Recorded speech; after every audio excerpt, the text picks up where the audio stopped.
Napoleon ஒருத்தங்க, அவனுக்கு நீச்சல் தெரியாது. நீச்சல் தெரியாது அவன்கிட்ட கேட்டிருக்காங்க, நீ ஏன் நீச்சல் கற்றுக்க மாட்டியா? அவன் சொல்றான், நான் சுறாக்கள் இல்லாத ஆழ் கடலில் நீச்சல் பழகுவதில்லை. சனியனுக்கு நீச்சலே தெரியாது. அது எங்க போய் நீந்துமா? நீச்சல் கத்துக்குமா? கடல்ல. கடல்ல இல்ல, ஆழ்கடல்ல. ஆழ்கடல்ல சொரா இருந்தாதான் நீச்சலே கத்துக்குவானா. அதனால்தான் அவன் மாவீரன் நெப்போலியன். ஆனா அவன் கத்துக்கவே இல்லை. அது தெரியுமா உங்களுக்கு? நீச்சல் தெரியாது அவனுக்கு.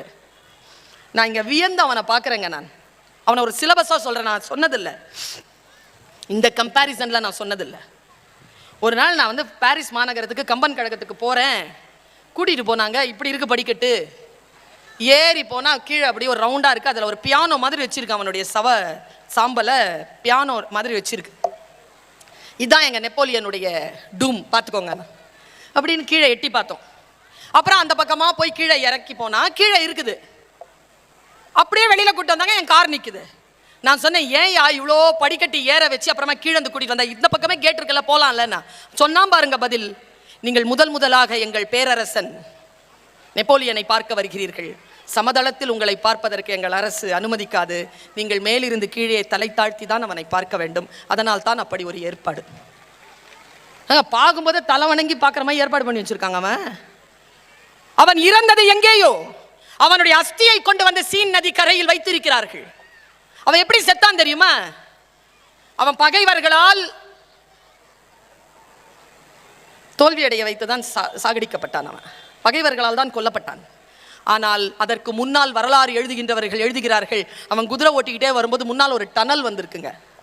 அந்த டனல்ல 18 அடி தண்ணி இருக்குங்க அகலத்தில்.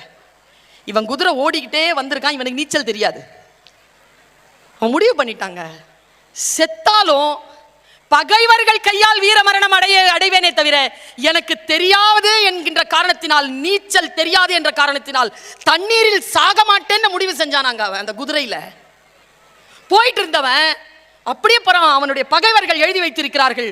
போனவன் என்ன பண்ணிருக்கான், அந்த குதிரை 12 அடி தாங்க தாண்டி இருக்கு. அதுக்கு மேல அதனால தாண்ட முடியல. குதிரையை விட்டுட்டு அவன் 6 அடி தாண்டிட்டான். நிலத்தில் தான் அவன் விழுந்தான். நிலத்தில் பகைவர்களால் கொல்லப்பட்டான். சாகின்ற பொழுதும் கூட தன் பலவீனத்தால் சாகாதவன் நெப்போலியன்.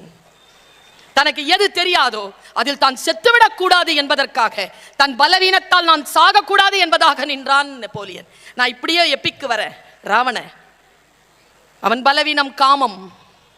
இந்த பெரிய ஆள் அப்படியே அங்க செத்து போவான். வான் நகும் மண்ணும் எல்லாம் நகும் மற்றும் நெடுவயிரத்தோளான் தான் நகும் பகுவர் நகைவர் என்று அதற்கு நான் வேல்விழி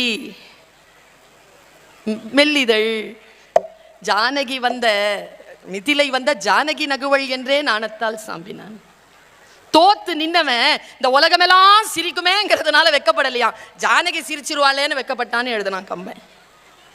அவன் இறந்த இடம் அது. தன் பலவீனத்தால் எந்த ஒரு பெண்ணை பார்த்தாலும் அப்படி நிப்பானாங்க. அவன் எவ்வளவு பேரழகி இருந்தாலும் நிப்பானா. சீதகட்ட மட்டும் போய் காலில் விழுந்து, தோற்பித்தீர் மதிக்கு மேனி சுடுவித்தீர், தென்றல் தூர ஆர்ப்பித்தீர், இன்னும் என்ன செய்வித்தீர், தீர் தீர் அம்மா என்று அவனை கெஞ்சி இருக்கிறான். ராவணன் விழுந்த இடம் அது. நான் இப்படி சொல்கிறேன், நம் பலவீனங்களால் நாம் வீழாதபடிக்கு நம் அறமும் நம் கல்வியும் நம் ஒழுக்கமும் தாய் தகப்பன் என்கின்ற பொறுப்பும் நம்மை காக்க வேண்டும் என்பதற்காக சொல்கிறேன். எங்கே நாம் பலவீனமாக இருக்கிறோமோ நம் குழந்தைகளுக்கு முன்னால் நாம் அங்கே விழுந்து விடாமல் இறை நம்மை காக்கட்டும்.